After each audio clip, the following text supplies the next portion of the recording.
మంత్రి పదవి కోసం మచ్చిక వ్యూహం. సో కోమటిరెడ్డి రాజగోపాల్ రెడ్డి మొదట్లోనేమో విమర్శల వ్యూహంతో వేయండు. సో జానారెడ్డి ఆపుతున్నాని, ఈ రెడ్డి ఆపుతున్నాని, ఆ రెడ్డి ఆపుతున్నాని, నాకు మంత్రి పదవి హోమ్ మినిస్టర్ అంటే నాకు ఇష్టమని, నాకు ఆ పదవి కావాలని ఉంది, ఈ పదవి కావాలని రకరకాలుగా అధికార పార్టీలో కొంత అలజడి రేపే ప్రయత్నం అయితే చేసిండు. చివరికి ఇట్లా అయితే అయితలేదని చెప్పేసి బుజ్జగింపుల పర్వానికి అయితే పోతున్నట. మంత్రి పదవి కోసం మచ్చిక వ్యూహం, పార్టీలోని కీలక నేతలకు దగ్గరయ్యేందుకు ఎమ్మెల్యే రాజగోపాల్ రెడ్డి ప్రణాళిక. ఉత్తమ్ గుత్తా పీసీసీ చీఫ్కు దగ్గరయ్యే ప్రయత్నం, కార్యక్రమాలకు ఆహ్వానిస్తున్న మునుగోడు ఎమ్మెల్యే.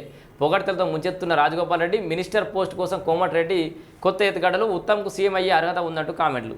దీని ద్వారా ఏమవుతుంది, నువ్వు ఉత్తమ్కు సీఎం అయ్యే అర్హత ఉందనేది కామెంట్లు ఒకవరకు సరే ఉండొచ్చు అర్హత, కానీ వాళ్ళలో ఒక ముఖ్యమంత్రి ఉండగా ఇంకో ముఖ్యమంత్రి అయ్యే అర్హతలు ఉన్నాయి. ఇట్లాంటి మళ్ళీ నీలాంటి వ్యక్తి కామెంట్లు చేయడం ద్వారా ముఖ్యమంత్రి మారుతాడేమో, రాష్ట్రంలో ఇద్దరు ముగ్గురు ముఖ్యమంత్రులు కొట్లాడుకుంటున్నామో, ఇట్లా రకరకాలుగా ప్రయత్నాలు అయితే జరుగుతున్నాయి.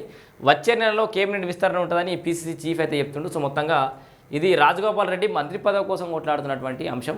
మరి ఆయనకు వస్తుందా రాదా, మంత్రివర్గాల విస్తరణ మళ్ళీంత జాప్యం జరుగుతూనే ఉంది. అసలు ఎవరికి మంత్రి పదవి ఇవ్వాలి, ఈ ఈక్వేషన్స్ ఏందనేది అధిష్టానం జుట్టు విక్కుంటుంది, తల విక్కుంటుందట. సో ఎవరికి ఇవ్వాలనేది అర్థమవుతలేదు. మరి ఏం జరుగుతుందో చూడాలి.